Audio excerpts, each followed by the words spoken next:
Ya shalom. Puji Tuhan, pertengahan November. Sebentar kita masuk bulan Desember. Sepertinya cepat sekali waktu ini berlalu. Ingat, semakin lama kasih manusia kepada Tuhan akan semakin dingin. Jadi saudara dan saya, di mana saudara dan saya masih ada di tempat ini, berarti saudara masih mempunyai roh Tuhan yang terus bernyala-nyala di dalam hidup kita. Haleluya, puji Tuhan. Kita akan menerima kebenaran firman Tuhan yang terdapat di dalam kitab Yohanes pasal 6. Kitab Yohanes pasal 6 ayat 53 dan 54. Haleluya. Kita akan mengupas firman Tuhan ini lebih dalam lagi, supaya kita lebih lagi mengerti arti kekristenan kita yang sesungguhnya. Yohanes pasal 6 ayat 53 sampai 54. Demikianlah firman Tuhan. 2, 3. Maka kata Yesus kepada mereka, Aku berkata kepadamu, sesungguhnya jikalau kamu tidak makan daging anak manusia dan minum darahnya, kamu tidak mempunyai hidup di dalam dirimu. Barang siapa makan dagingku dan minum darahku, ia mempunyai hidup yang kekal, dan aku akan membangkitkan dia pada akhir zaman. Haleluya, puji Tuhan. Saudaraku yang dikasihi Tuhan, kalau kita membaca ayat ini, pasti pikiran kita tertuju dengan sakramen perjamuan kudus. Saudaraku yang dikasihi Tuhan, sebagai orang Kristen tidak ada yang tidak tahu tentang perjamuan kudus, ya. Bahkan anak kecil saja sudah mengerti. Oh, kita mau perjamuan kudus. Saudaraku yang dikasihi Tuhan, sebagai orang Kristen pasti kita tahu arti mengikuti atau menerima perjamuan kudus, yaitu memakan tubuh Kristus dan minum darah Kristus. Saudaraku, ada gereja yang melakukan itu setiap minggu. Ada juga yang melakukan setiap bulan sekali. Itu tidak menjadi persoalan. Tetapi yang menjadi persoalan sebenarnya sebagai orang Kristen, ketika kita sudah menerima perjamuan kudus atau mengikutinya, yang perlu kita pertanyakan dalam diri kita, adakah perubahan di dalam hidup kita? Banyak orang Kristen menerima atau melakukan perjamuan kudus itu sebagai rutinitas sakramen saja, ya. Sehingga kalau pas acara perjamuan kudus banyak yang datang. Bahkan ada yang membawa perjamuan kudus itu pulang ke rumahnya, ya. Mereka sangat interest, ya, sangat tertarik untuk mengikuti perjamuan kudus itu. Tidak salah. Tetapi yang menjadi persoalan, ketika engkau sudah menerima dan mengikutinya, adakah di dalam dirimu itu perubahan yang membarui kehidupanmu? Padahal di dalam perjamuan kudus itu bukan sekedar sesimpel yang apa kita nikmati setiap bulan sekali di tempat ini, makan tubuh Kristus dan minum darah Kristus. Bukan sesimpel itu, tetapi ada makna yang luar biasa yang tersirat di dalam perjamuan itu sendiri. Jadi bukan yang tersurat saja. Kalau yang tersurat di dalam kitab 1 Korintus 11 ayat 24 dan 25 mengatakan Dan sesudah itu ia mengucap syukur atasnya. Ia memecah-mecahkannya dan berkata, inilah tubuhku yang diserahkan bagi kamu, perbuatlah ini menjadi peringatan akan aku. Demikian juga ia mengambil cawan sesudah makan, lalu berkata, cawan ini adalah perjanjian baru yang dimateraikan oleh darahku. Perbuatlah ini setiap kali kamu meminumnya menjadi peringatan akan aku. Ini sebuah perintah. Perbuatlah ini. Ini sebuah perintah yang diperintahkan oleh Tuhan untuk kita melakukannya. Maka gereja Tuhan yang sebenarnya harus melakukan perjamuan kudus itu karena ini adalah perintah yang tidak dapat diganggukan. Kenapa ini harus kita lakukan? Maka di sini dikatakan apa? Supaya menjadi peringatan akan aku. Supaya ketika kita melakukan perjamuan kudus itu, kita mengingat kembali betapa besarnya pengorbanan Tuhan yang sudah diberikan buat saudara dan saya untuk menyelamatkan kita. Orang Kristen ini kalau tidak diingatkan kan lupa. Maka firman Tuhan berkata perbuatlah ini. Supaya kita tidak lupa akan karya keselamatan Tuhan yang sudah dikerjakan oleh Tuhan untuk menebus dosa saudara dan saya. Sehingga tidak ada lagi manusia yang sombong atas dirinya.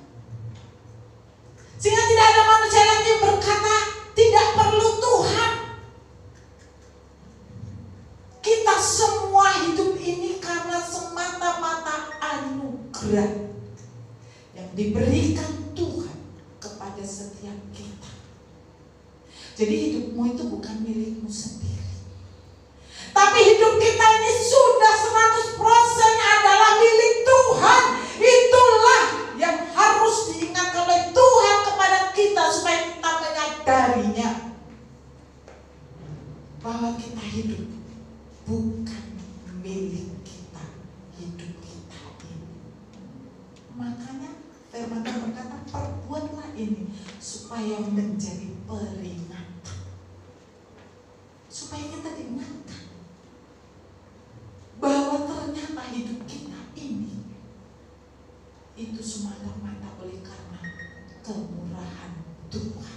Saudaraku yang dikasihi Tuhan, di ayat 53 tadi mengatakan, maka kata Yesus kepada mereka, aku berkata kepadamu sesungguhnya jikalau kamu tidak makan daging anak manusia dan minum darahnya, kamu tidak mempunyai hidup di dalam dirimu. Jadi pernyataan ini bukan pernyataan yang sangat simpel, tetapi ada yang tersirat di dalamnya. Ada makna yang luar biasa. Jikalau kita tidak makan daging anak manusia dan minum darahnya, kamu tidak mempunyai hidup di dalam dirimu. Ini perkataan Tuhan. Saudaraku yang dikasihi Tuhan, banyak orang yang salah mengerti. Mereka berpikir ketika mereka mengikuti atau menerima perjamuan kudus berarti mereka sudah memiliki kehidupan yang menjadi janji Tuhan. Tidak sesimpel itu. Saudaraku yang dikasihi Tuhan, kita harus tahu apa sebenarnya maksud Tuhan. Kenapa kita harus makan dagingnya Tuhan dan minum darahnya Yesus? Kenapa? Kalau orang yang bukan Kristen, pernah dulu ada yang berkata kepada saya, orang Kristen itu sadis ya katanya. Kenapa? Saya bilang, ya iya, masa disuruh makan daging Tuhannya, minum darah Tuhannya, itu kan kanibal katanya. Karena mereka itu hanya membaca hurufnya saja, tapi mereka tidak mengerti makna yang tersirat di dalam arti makan daging dan minum darah Yesus. Saudaraku yang dikasihi Tuhan, kita akan belajar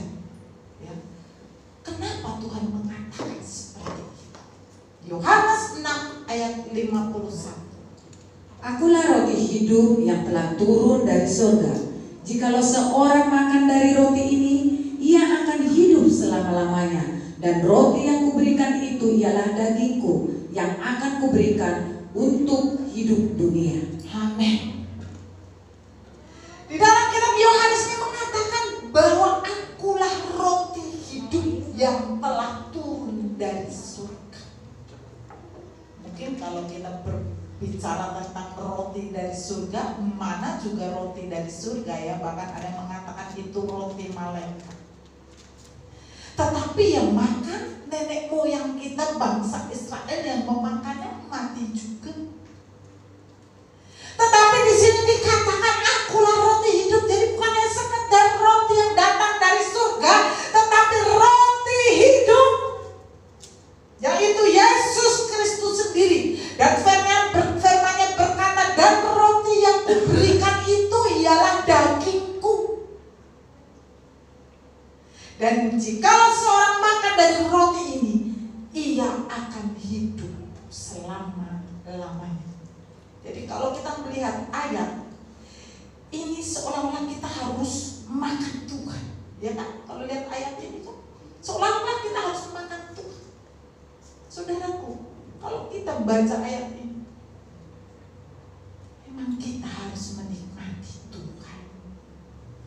Tuhan harus kita nikmati. Saudaraku yang dikasihi Tuhan, kembali sebelum kita menikmati atau makan daripada tubuh Kristus yang adalah Tuhan itu sendiri, yang menyebut dirinya adalah roti hidup dari surga, kita harus melihat kronologis siapa sebenarnya Yesus itu. Kita lihat di dalam kitab Yohanes 1 ayat 1. Pada mulanya adalah firman. Firman itu bersama-sama dengan Allah, dan firman itu adalah Allah. Yohanes 1 ayat 14a. Firman itu telah menjadi manusia dan diam di antara kita. Haleluya. Ada ayat yang menyatakan pada mulanya adalah firman. Firman itu bersama-sama dengan Allah, dan firman itu adalah Allah. Jadi setiap firman yang disampaikan di dalam setiap jam ibadah itu ada Tuhan di dalamnya. Jadi bukan hanya sekedar perkataan, tetapi ada firman. Saudaraku yang dikasih Tuhan, firman yang kau dengarkan saat ini ada Tuhan di dalamnya. Jadi jangan pernah abaikan firman. Saudaraku yang dikasih Tuhan, bahkan dikatakan firman itu telah menjadi manusia dan diam di antara kita, yang sebentar lagi akan kita peringati hari kelahiran. Saudaraku, kalau kita hubungkan ayat yang satu dengan ayat yang lain, maka mempunyai hubungan yang sangat erat yang tidak bisa kita pisahkan. Bahwa roti hidup yang adalah Tuhan Yesus sendiri itu ternyata adalah firman Allah. Saudaraku, kita membutuhkan firman Tuhan menjadi makanan kita. Maka tadi dikatakan, barang siapa yang tidak memakan dagingku, dia tidak akan memiliki hidup. Artinya kita harus makan firman. Firman yang kita dengarkan setiap jam ibadah itu harus kita makan, harus kita telan, harus kita nikmati. Jangan kita abaikan. Jangan hanya sambil lalu, sekedar berlalu, tapi harus masuk di dalam tubuh dan darah kita, menyatu dengan tubuh dan darah kita. Saudaraku yang dikasihi itu, dalam hidup kita di dunia ini, semua orang pasti membutuhkan makanan dan minuman. Tidak ada manusia yang hidup tanpa makanan dan minuman. Bahkan kalau mereka kekurangan makan saja akan berpengaruh kepada pertumbuhan fisiknya. Bukankah demikian? Ada nggak orang yang bisa tidak makan? Ya pasti mati. Makanya kalau daerah-daerah yang dulu seperti Ethiopia ya. Tapi jangan salah saudaraku, Ethiopia itu tahun 2008 adalah negara yang sangat-sangat mengerikan. Kenapa sangat mengerikan? Mereka semua kelaparan. Karena apa? Gersang tandus tidak menghasilkan apa-apa. Tapi sekarang Ethiopia itu menjadi negara adidaya pangan nomor 4 di seluruh dunia. Luar biasa kan? Mungkin saudara, kok bisa ya?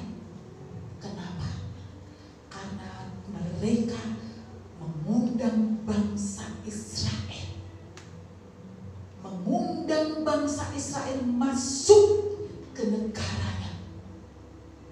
Memperbaiki padang gurun yang gersang itu. Dirubah oleh bangsa Israel menjadi kebun sayur-sayuran dan kebun buah-buahan yang luar biasa. Sehingga mereka sekarang menjadi negara adidaya pangan nomor 4 di dunia. Saudara, kenapa? Karena ada umat pilihan Tuhan ikut masuk mengelola negara itu. Saudaraku yang dikasihi Tuhan, makanan dan minuman ini sangat penting bagi pertumbuhan fisik kita. Karena kalau kita tidak makan pasti kita lemas ya. Makanan dan minuman itu akan menjadi sebuah energi dalam hidup kita untuk mengerjakan aktivitas kita. Bahkan makanan dan minuman yang kita konsumsi itu juga bisa menjadi nutrisi dalam pertumbuhan fisik kita. Kalau seorang bayi, kita harus kasih asupan-asupan yang bergizi supaya segera mereka bertumbuh fisik. Lalu apa hubungannya dengan roti kehidupan yang adalah Tuhan Yesus sendiri, yang juga adalah firman Allah bagi kehidupan kita? Ternyata saudaraku yang dikasihi Tuhan, manusia itu hidup bukan hanya dari roti yang kita makan pagi, siang, sore, yang kita kerja banting tulang untuk mendapatkannya. Bukan hanya itu saja, tetapi firman Tuhan mengatakan di dalam Matius 4 ayat 4. Tetapi Yesus menjawab, ada tertulis, manusia hidup bukan dari roti saja, tetapi dari setiap firman yang keluar dari mulut Allah. Haleluya. Ternyata hidup kita ini tidak hanya ditentukan dari makanan yang kita konsumsi setiap hari. Bukan. Tetapi juga ditentukan oleh firman yang keluar dari mulut Allah. Jadi hidup saudara ini tidak tergantung sepenuhnya dari makan minuman yang kau nikmati. Bukan. Tetapi juga ditentukan oleh firman yang keluar dari mulut Tuhan. Jadi jangan pernah sombong, saudaraku yang dikasihi Tuhan. Jadi saudara jangan hanya memikirkan makanan jasmani, tapi engkau juga harus memberi makanan jiwa. Makanan rohanimu engkau juga harus makan. Saudaraku, banyak orang hanya memikirkan makanan jasmaninya kan, kerja pagi siang sore, tapi mereka tidak peduli tentang rohaninya. Makanya rohaninya itu gersang, rohaninya tidak ada kehidupan.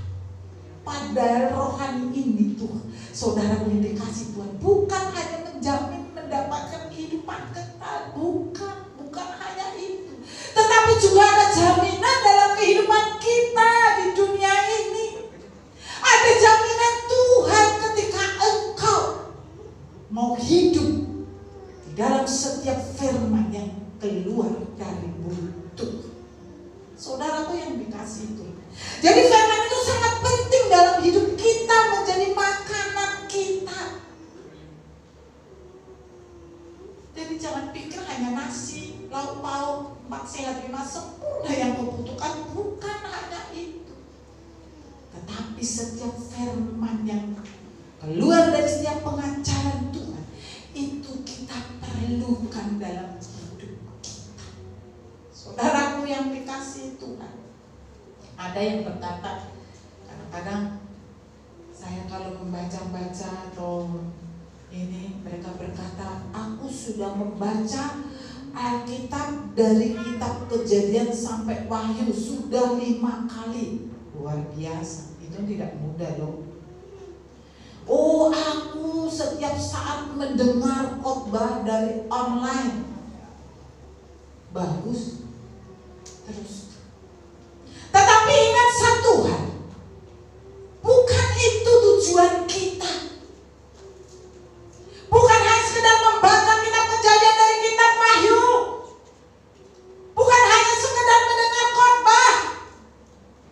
Tetapi di sini dikatakan di dalam kitab Yohanes 4 ayat 34 mengatakan, kata Yesus kepada mereka, makananku ialah melakukan kehendak Dia yang mengutus aku dan menyelesaikan pekerjaannya. Haleluya. Jadi makanan rohani kita itu bukan hanya sekedar membaca firman, bukan hanya sekedar mendengar firman, tetapi makanan rohani kita adalah melakukan kehendak Bapakku. Itulah makanan rohani kita. Sehingga ketika engkau mendapatkan makanan rohani setiap jam-jam ibadah, itu akan menjadi makanan rohanimu yang memperbaiki hidupmu. Bukan hanya memperbaiki sikap, karakter, perbuatan dan perkataan kita, tapi juga memperbaiki ekonomimu, memperbaiki karakter. Itulah makanan rohani kita. Saudaraku yang dikasihi itu, di dalam kitab Yohanes pasal 6 ayat 54 ayat bacaan kita tadi mengatakan, barang siapa makan dagingku dan minum darahku, ia mempunyai hidup yang kekal, dan aku akan membangkitkan dia pada akhir zaman. Itu bisa terjadi dalam hidup kita jika kita melakukan kehendak Bapa kita di surga. Jadi bukan hanya membaca dan mendengar, tetapi memakannya, menikmatinya. Dan ketika kita makan firman yang kita baca, kita dengarkan, akan memunculkan energi yang baru. Saudaraku, menjadi nutrisi bagi pertumbuhan rohani kita. Kita akan semakin dewasa di dalam Tuhan. Kita semakin manis karakter kita. Semakin kita lebih lagi mau melakukan setiap kebenaran firman. Yesaya 3 ayat 3 dan 4. Lalu firman-Nya kepadaku, hai anak manusia, makanlah gulungan kitab yang kuberikan ini kepadamu, dan isilah perutmu dengan itu. Lalu aku memakannya, dan rasanya manis seperti madu dalam mulutku. Firman-Nya kepadaku, hai anak manusia, mari, pergilah dan temuilah kaum Israel, dan sampaikanlah perkataan-perkataanku kepada mereka. Haleluya. Nabi Yesaya diperintahkan Tuhan, makanlah gulungan Alkitab itu. Saudaraku, kalau kita pikir itu nggak masuk logika. Disuruh makan, dan Yesaya melakukannya. Dia makan gulungan kitab itu. Dia makan supaya mengisi perutnya. Artinya menyatu di dalam jiwanya. Dan ketika dirasakannya, rasanya manis seperti madu. Firman Tuhan ini kadang-kadang kita rasakan sakit kan, keras kan. Bahkan kadang-kadang ada firman yang menghajar kita. Tetapi ketika dia sudah masuk dan kita nikmati, akan membuat suatu hal yang manis di dalam kehidupan kita, memperbaiki hidup kita ketika menyatu dengan tubuh, jiwa, dan roh kita. Saudaraku yang dikasihi Tuhan, lalu apa yang dilakukan Yesaya ketika sudah makan? Apa kata Tuhan? Pergilah, temuilah orang Israel. Perintah Tuhan kepada Yesaya bukan hanya sekedar makan, saudaraku. Tapi di sini dikatakan pergi, temui bangsa Israel, sampaikan perkataan-perkataan Tuhan. Ada yang harus dilakukan oleh Yeskiel ketika sudah makan gulungan Alkitab itu. Demikian juga kalau kita sudah makan firman Tuhan yang menjadi makanan rohani dalam diri kita, berarti ada energi dong yang bisa kita kerjakan untuk melakukan sesuatu untuk menyenangkan hati Tuhan. Jangan kau simpan hanya makan doang. Coba saya mau bertanya, kalau saudara makan makanan nasi 4 sehat 5 sempurna setiap hari, habis makan tidur, bangun tidur, makan lagi, tidur lagi, makan lagi, tidur lagi, apa yang terjadi dalam dirimu? Pasti engkau akan sakit. Kenapa? Tidak ada energi yang engkau keluarkan ketika engkau makan. Demikian juga di dalam rohani kita. Kalau kita sudah menerima makanan rohani masuk ke dalam tubuh kita, harus kita ekspresikan, harus kita keluarkan dengan kita mengasihi Tuhan, melakukan setiap apa yang menjadi kehendak Tuhan. Kalau engkau hanya sekedar mendengar, menerima dan memakannya, dan engkau tidak melakukan apa-apa untuk Tuhan, maka engkau akan mempunyai penyakit, dan penyakit itu sangat mengerikan. Penyakit rohani ini sangat mengerikan, dan tidak ada yang bisa menyembuhkan kecuali dengan pertobatan. Darah Kristus yang harus engkau minum. Saudaraku yang dikasihi Tuhan, makanya saudara bisa melihat orang-orang yang hanya mendengar, orang-orang yang hanya rajin membaca Alkitab, tetapi mereka tidak pernah ekspresikan melalui sikap, karakter, perbuatan, dan melakukan kehendak Tuhan. Pasti hidupnya sangat mengerikan. Tidak ada perubahan dalam hidupnya, tidak ada perubahan dalam sikap karakter. Banyak sekali orang Kristen yang tidak menyadari bahwa ternyata kalau engkau sudah makan makanan rohani, engkau juga harus bertindak, melakukan setiap apa yang sudah engkau nikmati. Maka tubuh Kristus yang engkau makan itulah yang akan menyatu di dalam dirimu, dan itulah yang akan menyelamatkanmu. Karena selain engkau menikmatinya, firman Tuhan berkata, makananku adalah melakukan kehendak Bapa-Ku. Kita harus melakukan kehendak Bapa kita di surga. Kalau kita mau dibangkitkan saat akhir zaman. Kita tidak tahu kapan akhir zaman ini. Kalau saya lihat di medsos udah ini sekali.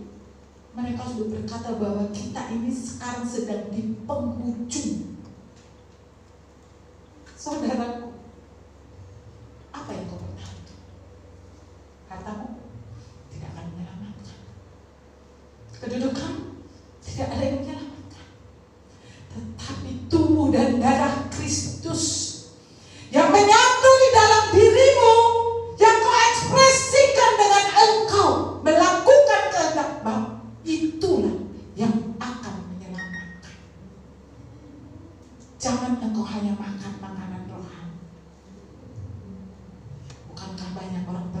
aku sudah makanan roh, sudah makan kok, aku sudah beribadah, aku cukupkah?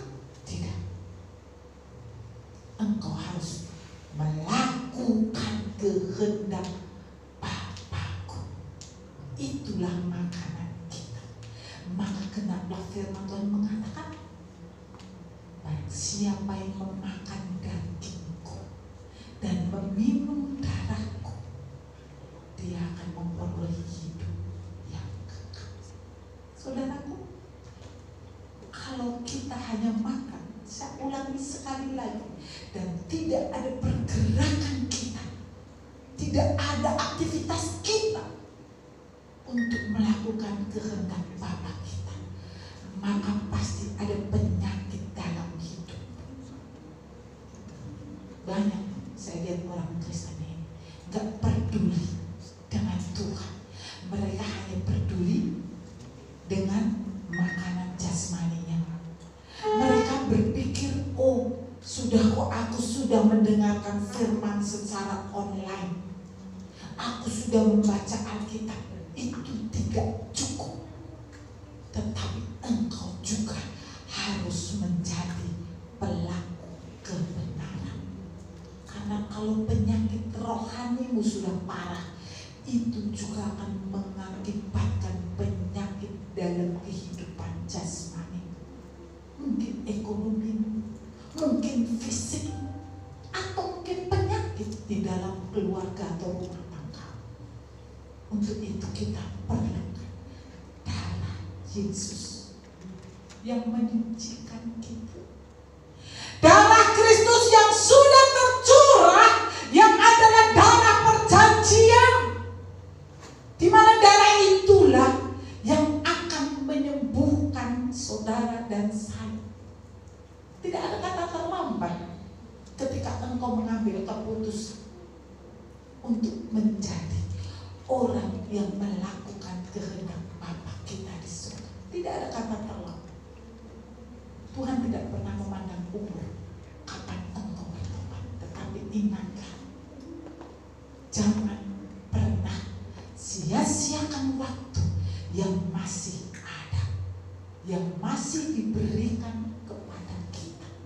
Kita tidak tahu waktu kita sampai kapan, tapi yang jelas satu hal, ketika kita memakan makanan rohani kita, ingat, jangan engkau berdiam diri, tapi engkau harus mengekspresikan melalui sikap, karakter, perbuatan yang boleh menyenangkan hati itu. Tanpa itu, sia-sia perjamuan kudus yang engkau lakukan setiap bulan, tidak ada arti. Tetapi yang tersirat di dalamnya, engkau harus kerjakan. Makanlah tubuh Kristus, yaitu firman Tuhan, dan minumlah darah Kristus yang adalah pengudusan dan penyucian.